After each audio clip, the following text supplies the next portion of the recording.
सोलापुरात IPL सट्टा बाजार सध्या तेजीत असून दररोज कोट्यवधींची उलाढाल होत आहे। त्यामुळे अनेक कुटुंबांवर संकट ओढवलं आहे। सध्या IPL सुरू होताच सोलापुरात सट्टा बाजार अक्षरशः तापला आहे।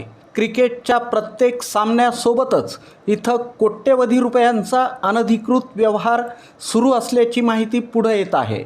शहरात आदित्य शहा, अतुल शिरशेट्टी या नावांची चर्चा जोरात असून यामध्ये आदित्य शहा हा मुख्य बुकी म्हणून ओळखला जात असल्याचं बोललं जात आहे। मिळालेल्या माहितीनुसार हा सट्टा केवळ स्थानिक पातळीवरच नाही तर विविध बेटिंग ॲप्सच्या माध्यमातूनही मोठ्या प्रमाणात लावला जातो। मोबाईलवरून काही मिनिटात व्यवहार होत असल्यानं तरुणांपासून व्यावसायिकांपर्यंत अनेक जण या जाळ्यात अडकत आहेत। विशेष म्हणजे Mumbai Indians, Chennai super Kings, royal challengers Bengaluru आणि कोलकाता नाईट रायडर्स या लोकप्रिय संघांवर सर्वाधिक पैसे लावले जात असल्याची माहिती सूत्रांकडून मिळते।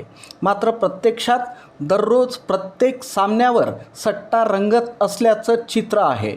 सट्टा बाजारात फेवरेट ठरवताना संघाचा सध्याचा फॉर्म, खेळाडूंची उपलब्धता, पिच रिपोर्ट आणि हवामान या गोष्टींचा बारकाईनं अभ्यास केला जातो। सलग विजय मिळवणाऱ्या संघांवरचे दर कमी होतात, म्हणजे त्या संघाच्या जिंकण्याची शक्यता जास्त मानली जाते। दरम्यान भारतात बहुतांश ठिकाणी सट्टा हा बेकायदेशीर प्रकार आहे। त्यामुळं पोलिसांकडून अधूनमधून कारवाई होत असली तरी ऑनलाईन व्यवहारांमुळं हा व्यवसाय अधिकच गुप्तपणे वाढत चालला आहे। तज्ज्ञांच्या मते सट्ट्यामुळं अनेकांचे संसार उद्ध्वस्त होत आहेत। मोठ्या नफ्याच्या आशेनं लोक लाखो रुपये गमावत असून व्यसनाधीनता आणि आर्थिक फसवणुकीचा धोका वाढत आहे। यामुळं काळा पैसा वाढतोय आणि शासनालाही कर महसुलापासून वंचित राहावं लागतंय। क्रीडा विश्लेषक सांगतात की IPL हा अनिश्चिततेवर आधारित खेळ आहे।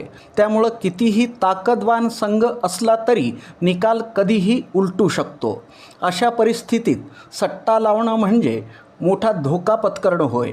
एकंदरीत IPL दरम्यान सोलापुरात सट्टा बाजार जोरात असला तरी त्याचे सामाजिक आणि आर्थिक परिणाम गंभीर आहेत।